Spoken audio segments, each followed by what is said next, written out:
કેશોદમાં પહેલગામમાં આતંકી હુમલા સામે આક્રોશ અને કેન્ડલ માર્ચ યોજી શ્રદ્ધાંજલિ આપી હતી। હિન્દુ યુવા સંગઠન કેશોદ દ્વારા પહેલગામમાં ધર્મ પૂછીને હિન્દુ ધર્મના 27 નિર્દોષ લોકોની હત્યા કરવામાં આવી છે।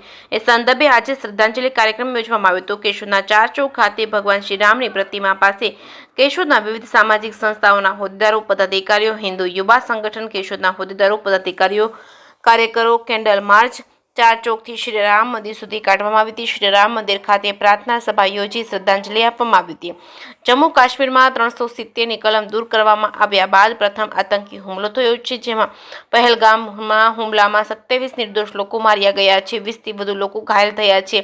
આ હુમલો એવા સમયે થયો કે જ્યારે બેસરણ ખીણમાં મોટી સંખ્યામાં પ્રવાસીઓ હાજર હતા। મૃતકોમાં યુપી, ગુજરાત, મધ્યપ્રદેશ, મહારાષ્ટ્ર, કર્ણાટક, તમિલનાડુ, ઓરિસ્સાના પ્રવાસીઓ સમાવેશ થાય છે। નેપાળ અને યુએસના એક પ્રવાસી અને 2 સ્થાનિક લોકો પણ માર્યા ગયા છે। જે ઘટનાથી સમગ્ર દેશમાં રોષ ભભૂકી ઉઠ્યો છે। કેશોદ ખાતે હિન્દુ યુવા સંગઠનના શહેર પ્રમુખ રજનીભાઈ બાંભરોલિયા, તાલુકા પ્રમુખ વિશાલભાઈ સોલંકી, શહેર ભાજપ પ્રમુખ હિરેનભાઈ તેમજ આઝાદ ક્લબના પ્રમુખ ડોક્ટર હમીરભાઈ વાળા, ભારતીય વિકાસ પરિષદના પ્રમુખ આરપી સોલંકી, સ્થાપક પ્રમુખ ડોક્ટર સ્નેહલ તના, વિશ્વ હિન્દુ પરિષદના શહેર પ્રમુખ વિશાલભાઈ ભટ્ટ, તાલુકા પ્રમુખ લખનભાઈ કામરિયા સહિતના સંખ્યાબંધ નગર શ્રેષ્ઠીઓ કેન્ડલ માર્ચ અને શ્રદ્ધાંજલિ સભામાં જોડાયા હતા। કેશોદ પોલીસ દ્વારા બંદોબસ્ત ગોઠવવામાં આવ્યો હતો। જે કેસની ગુજરાતી સાથે રાજુ પંડ્યા, કેશોદ। જય શ્રી રામ। હું છું વિશાલ સોલંકી, હિન્દુ યુવા સંગઠન કેશોદ તાલુકા પ્રમુખ।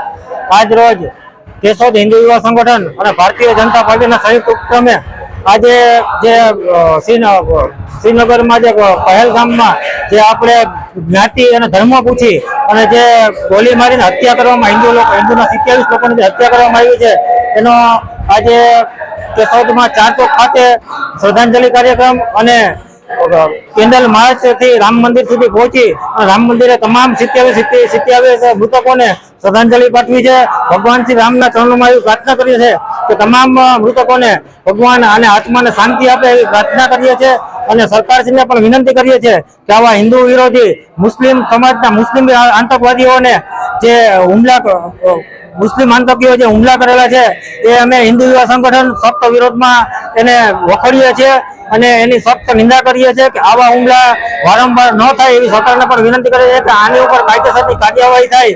અને આ કાર્યક્રમમાં ભારતીય જનતા પાર્ટી, ભારત વિકાસ પરિષદ, આઝાદ ક્લબ, વિશ્વ હિન્દુ પરિષદ, બજરંગ દળ, તમામ કેશોદના નામી અનામી હિન્દુ સંગઠનો અને તમામ હિન્દુ સમાજો જોડાયો છે તે તમામનો અમે ખૂબ ખૂબ આભાર માનીએ છીએ અને ખાસ રાષ્ટ્રીય સ્વયંસેવક સંઘના સ્વયંસેવકો પણ જોડાયા છે, તેમનો પણ આભાર માનીએ છીએ।